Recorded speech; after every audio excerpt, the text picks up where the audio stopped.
My Brain is a Wonderland, a podcast for neurodivergent women and the people who love them. You're here with your host Emily, talking about everything to do with being a woman late diagnosed with ADHD and autism. Welcome back, everybody. I'm so glad you're joining me here today. I wanted to talk about something that is ever present in our life as a neurodivergent person. I think a lot. I don't want to say most, because I don't know, but I see it a lot online. People talking about how they have auditory processing issues or have been diagnosed with an auditory processing disorder on top of their neurodivergency. So I wanted to talk about that today because I'll have to check my report, actually. I don't think I was diagnosed with an auditory processing disorder. Maybe I was. It was as part of, I think, one of my diagnoses, right? That it's just part of that. But when I got my assessment where I was diagnosed with ADHD and autism, she went through, my therapist, the therapist that I went to, the neuropsychologist, went through a million different things, strengths, weaknesses, averages, all this kind of stuff. And one of those things was my auditory processing. And I could tell when she was testing for it because she's reading me stories. Some of them are emotional based, some of them are factual based, and she's asking me to repeat back, basically, as many details as I can. And I knew in the moment that it wasn't terrible, right? I mean, I could repeat back a gist of what she said, but I knew that it wasn't great. And looking back at I just looked back at it today. I looked back at my report, and they have, average is neutral, I guess, and then above average, I don't know what it's like, exceptionally average or high average, I think is what it is. Exceptional is a bit of a biased term, isn't it? So it was like average, high average, and then average, low average, extreme low or extreme high or something like that. And when I looked back, my auditory processing was low average. I'm not exactly sure what the average is based on. When I was looking back at it, I was thinking, this has got to be average for neurodivergent people, right? Because we're checking, I don't know. Is it average based? What is the average? Is the average based on anyone who takes the test? Because I guess that's what it is. It's anyone who takes the test, right? Because you could be taking the test and not have an auditory processing issue, and so then you skew it higher. I'm not really sure. But I came out low average, which didn't surprise me, but it was, when it said low, it kind of, I guess I hadn't realized how bad my auditory processing was. I mean, it's not extremely low, whatever the next one was, but it's low. I can remember certain things, but I can't remember a lot of things in certain contexts. And that's really frustrating. It's always been frustrating. It's always been an issue. But until I was diagnosed, I didn't actually understand that everyone wasn't going through this. That when I would just say, yeah, sure, and not actually hear what the person was saying, not everyone was doing that. That most people, if you spiel off sentences to people, they can repeat them back and understand what you were communicating in this knitted way. For me, I have found that unless it's kind of simple, the cat sat on the mat, it's very difficult for me to keep, if it was the blue cat sat on the woven mat in the green fluffy room that had you've lost me. I'm done. If you said now repeat back what I just said, I'd probably say cat and mat. I'd say there was a cat on a mat. That's about as far as I could go. When I was a child, growing up, it was just me and my mom. Listen back to my old episodes so you know the context of that. It was me and my mom, and we lived in an upstairs downstairs, so we did have stairs. We lived in what they call a maisonette, and we were in a block of other maisonettes, and we had an upstairs downstairs. And my entire childhood was defined by, huh? What? all the frickin' time.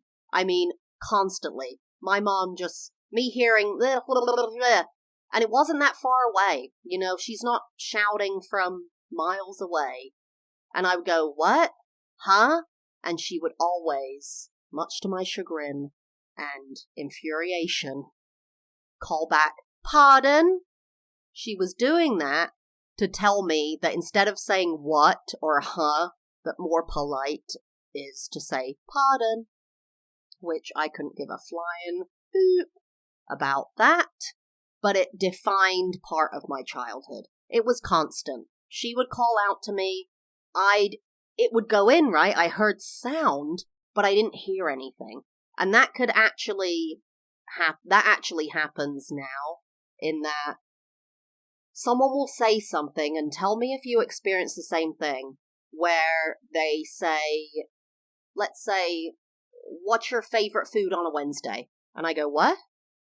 Because I got favorite on a Wednesday. Wait, favorite food that's too much. What's your favorite food on a Wednesday? And especially if it comes out in a moment I don't expect, where I'm not engaged in. If they're just saying, what's your favorite food on a Wednesday? I might go, sorry, what?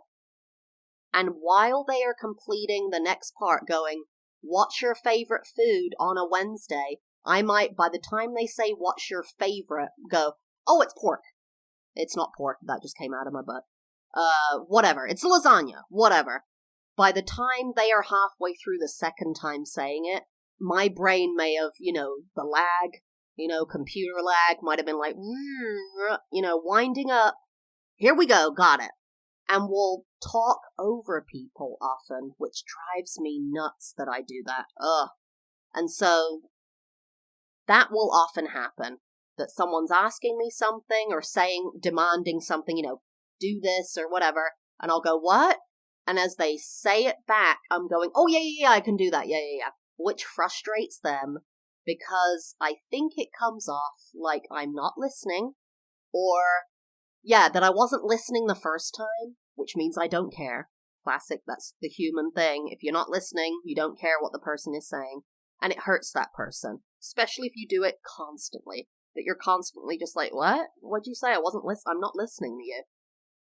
And I've had to communicate to my husband after my diagnoses that it's not that I'm not listening, because that frustrates him, right? That he says something and I just don't process it. If we're arguing, he has an issue, I have an issue, say something, I can't necessarily keep up with that oration as we go. If he's saying, because we're both heightened at that point, right? We're both going, well, I feel this way. Well, I feel that way.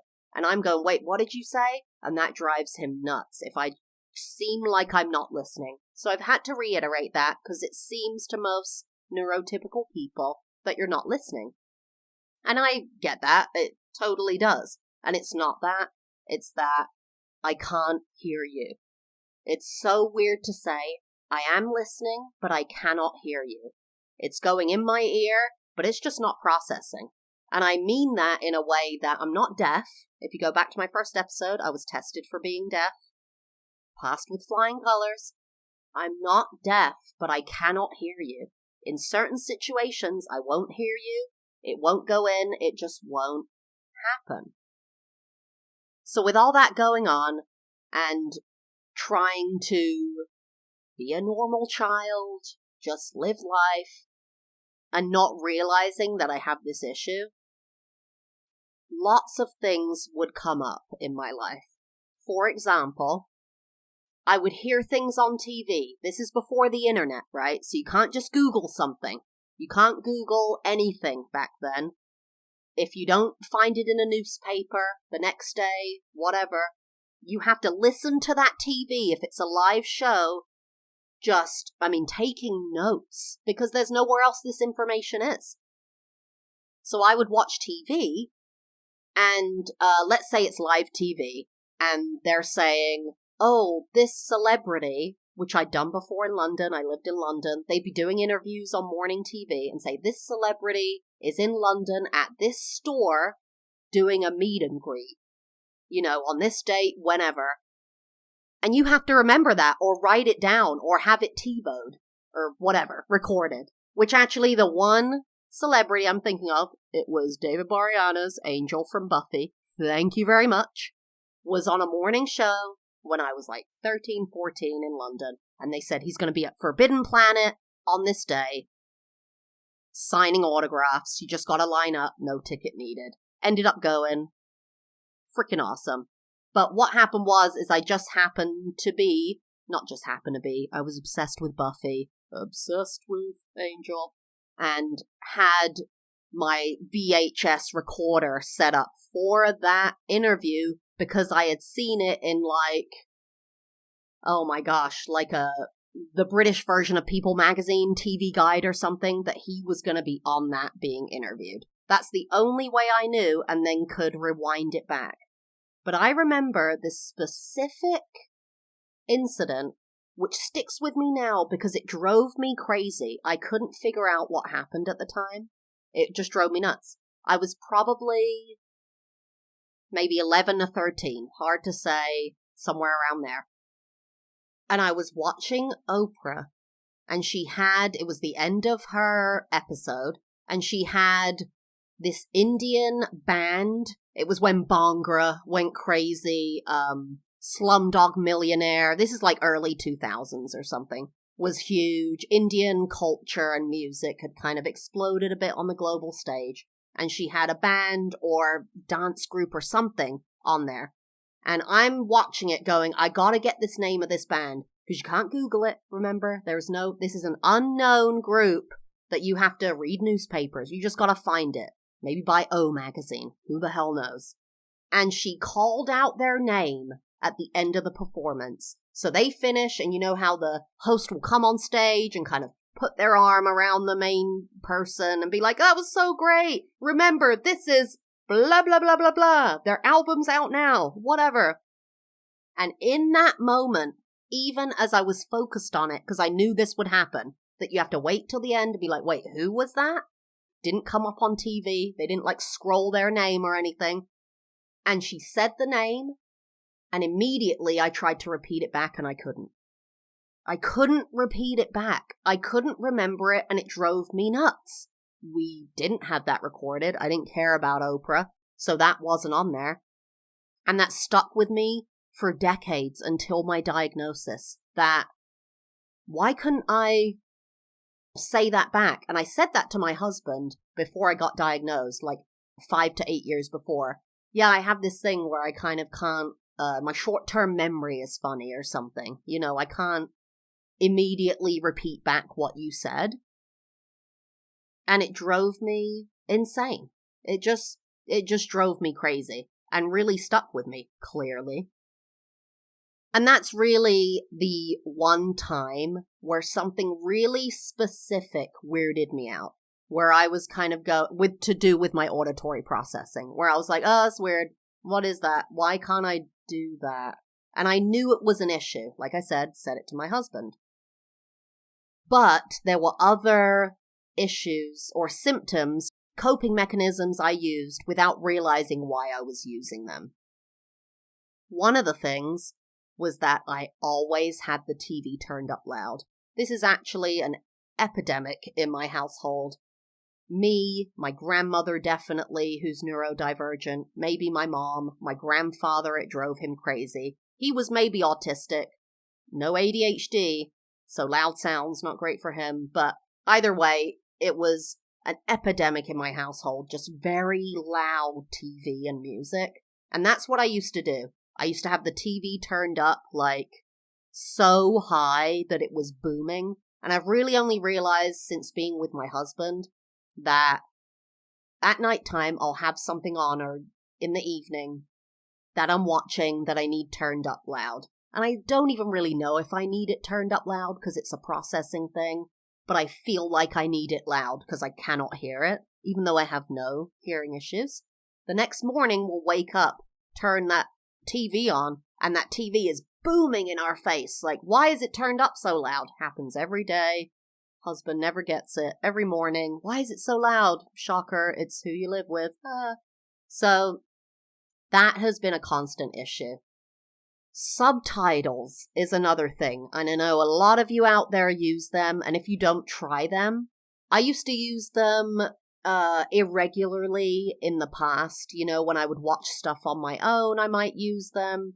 I don't even think if I consciously use them at first, just maybe I notice that having them on automatically for some things helps, so then I engage them. Well, now, every single streaming site, we don't watch TV, it's just streaming. Every single streaming site we use has captions engaged, subtitles, captions engaged. Whether they're automatic or pre-written, always. Always, always. And I've found that it actually increases, of course, my understanding of everything, my enjoyment of everything, and my focus. Because if I'm watching a movie and I'm not processing anything and it's moving quickly, very wordy movies, right? Things where there's discussions where the crux of the issue is pulled apart in the movie, and I'm going, wait, what happened? And my husband's going, how did you not catch that? I've got to have subtitles on. So now with everything is subtitled, no matter what.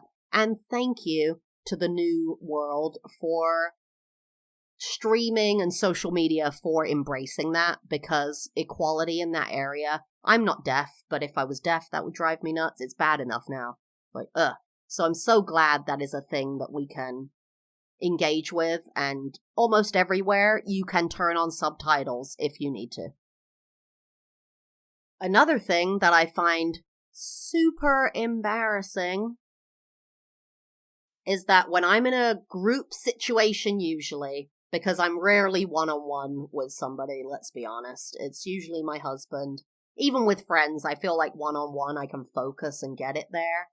And maybe they wouldn't say anything, I don't know. But in group situations, I often lose the thread very quickly. I remember being at a bar with some friends, acquaintances' friends, and my husband. There were maybe 5 of us total, and I lost the thread in the middle. I thought they were talking about something, and they were talking about something else, and I just lost the thread. And what comes with that is, oftentimes I will say something really silly, because I'll catch the end of the conversation, or because I couldn't get the middle, or I catch the beginning, or whatever, and I say something or ask a question. And there's 2 ways I know. There's one way, they look at me.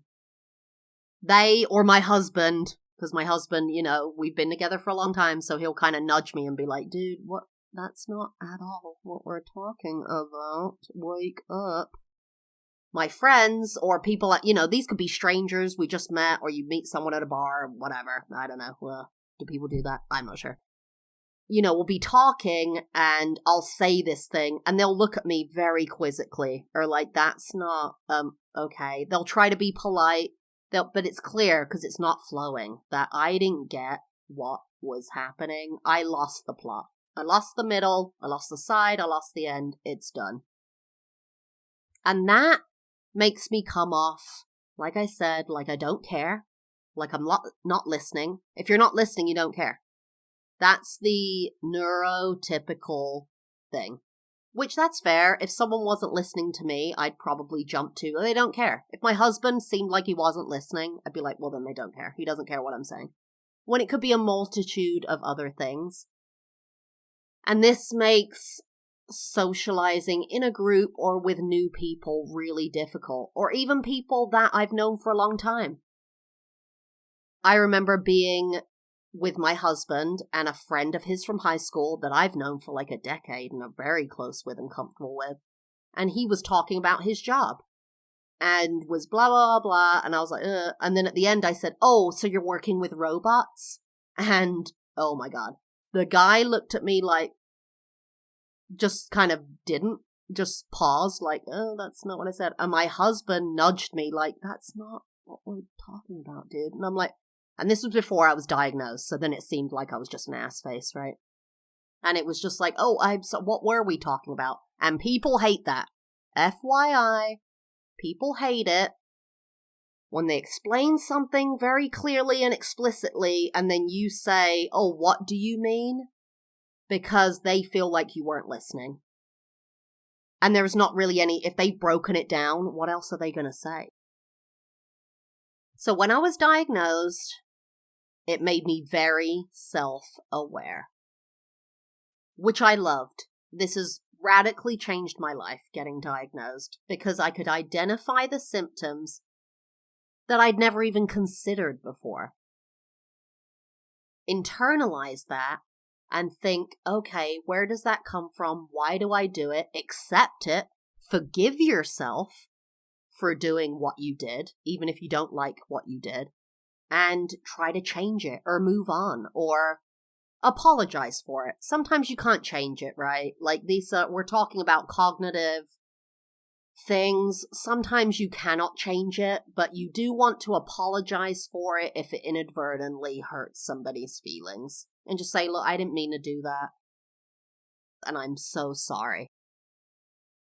But when I was diagnosed, I realized how much I was masking in public for this auditory processing issue. It used to be, and I still do it sometimes, but I don't really do it now, unless it's important. But it used to be that I would go back and forth, maybe 2 or 3 times, right? Someone says, and I go, what did you say? One more time. I'm sorry. Say that again.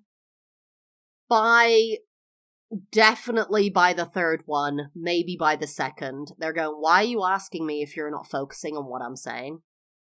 And this would happen mostly in close quarters, either with a boss or my spouse, where I'm going, wait, say that one more time. And they're like, well, why? You're asking me to say it again. You're listening, aren't you? Why aren't you freaking hearing it? And now what I'll do with my husband is, we're often in separate rooms when this happens.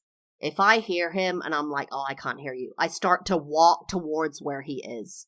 Because the volume sometimes I think helps with enunciation, but also I'm just trying to get to his face so I can see his mouth. And then I look him in the eye and go, I'm so sorry, one more time, please. So he knows that I am sincerely listening, I'm focused, I'm just struggling in that moment.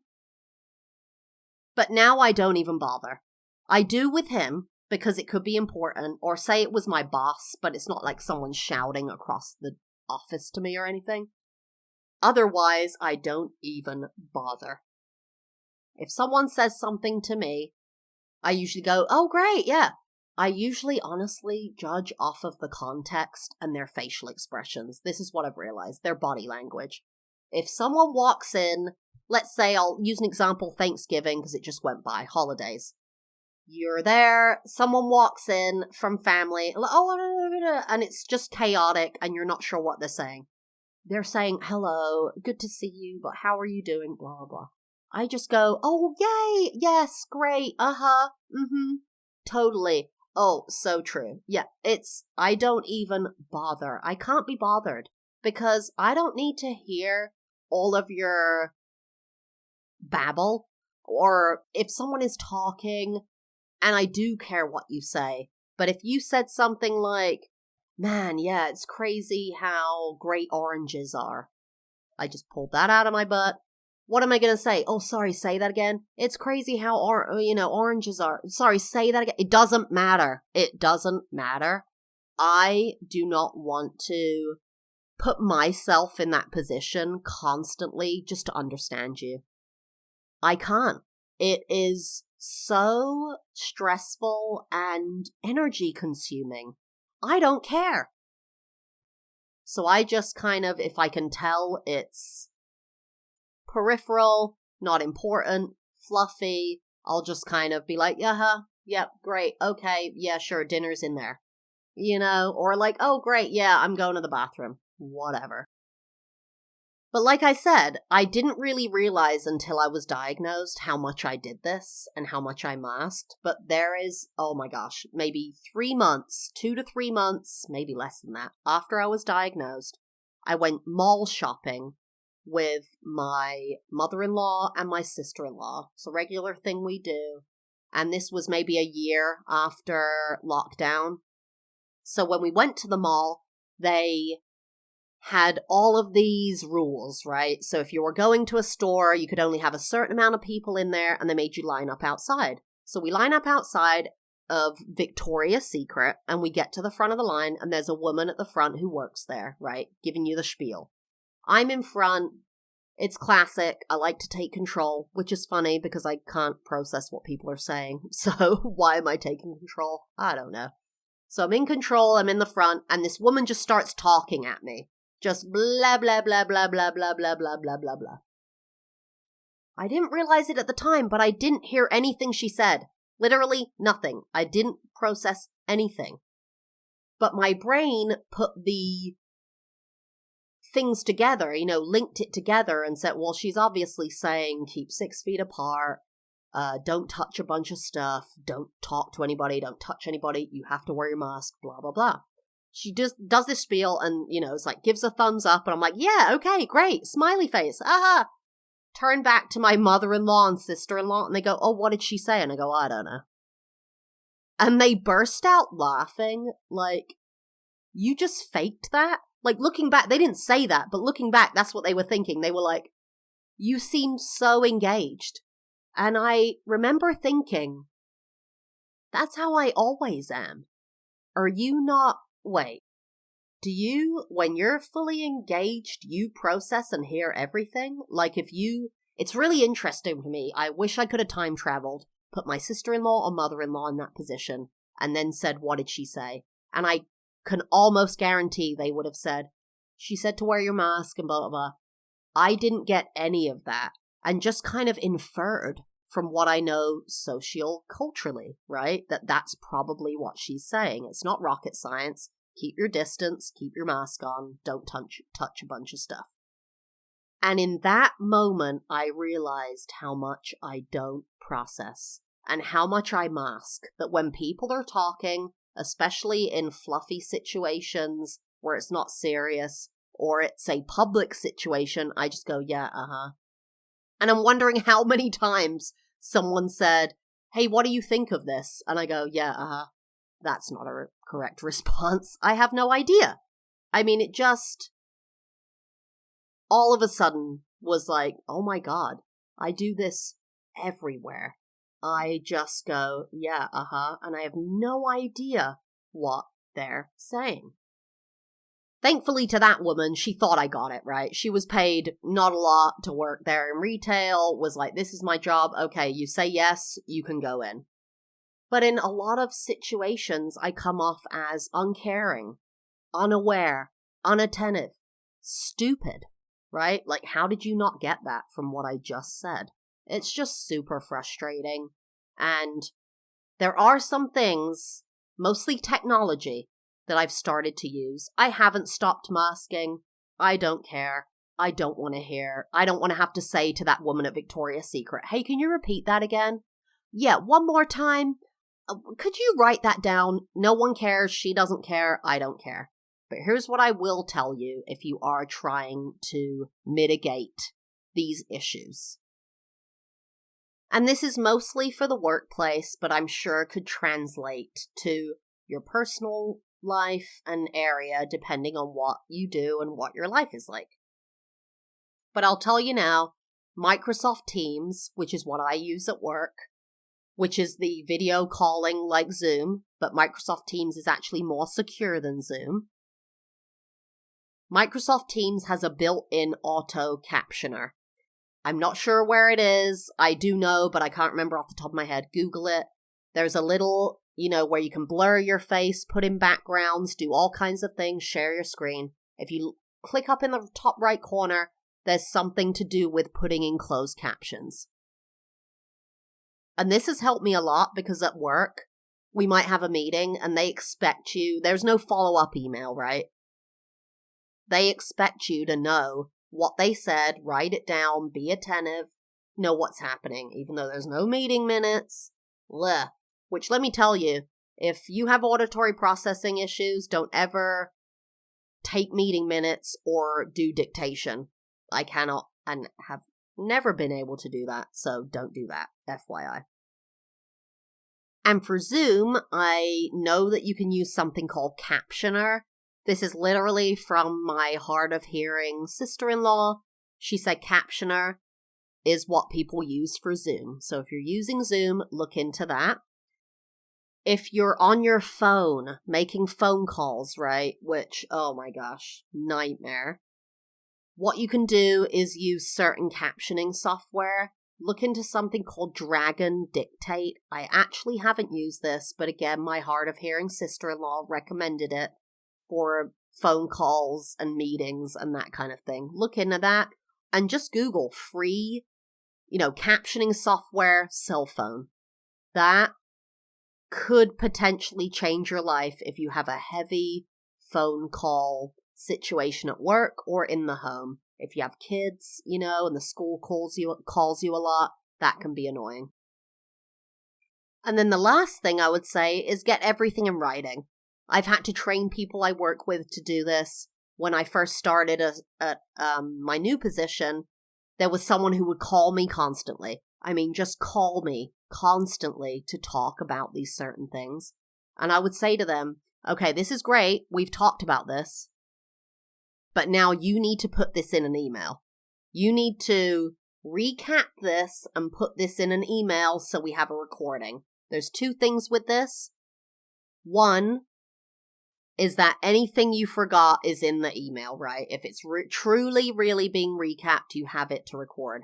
And second, it's just liability. This isn't to do with auditory well, it is a little bit to do with auditory processing. If you don't hear something on a phone call and they put it in the email, you've captured it, right? If you didn't process it in the phone call, it's there. If you didn't process it in the phone call and they didn't put it in the email, well, then it's not done.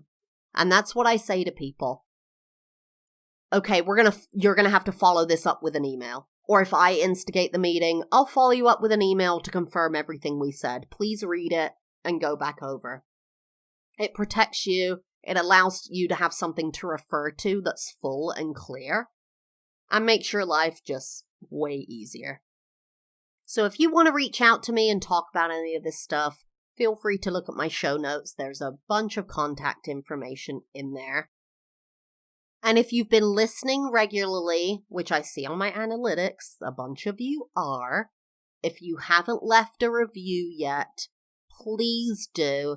It helps to boost my vision on all of the podcast apps, helps to get me out there to more people, and just makes me feel good. If you're listening on Spotify, it's super easy. You just scroll to the top, click on rating, 5 stars. And you're done. I'm not sure about the other apps. I know Apple you can review, but I would really appreciate it if you give a positive review on wherever you're listening, because it will help to reach other people and get us where we want to be. I want this to be a podcast that reaches a lot of people and helps people realize their strength, their power, their vulnerability, their self-awareness. I just want people to connect. Thank you. And with that, I want to say, have a great rest of your day, and I'll see you again on my Brain is a Wonderland pod. Bye-bye.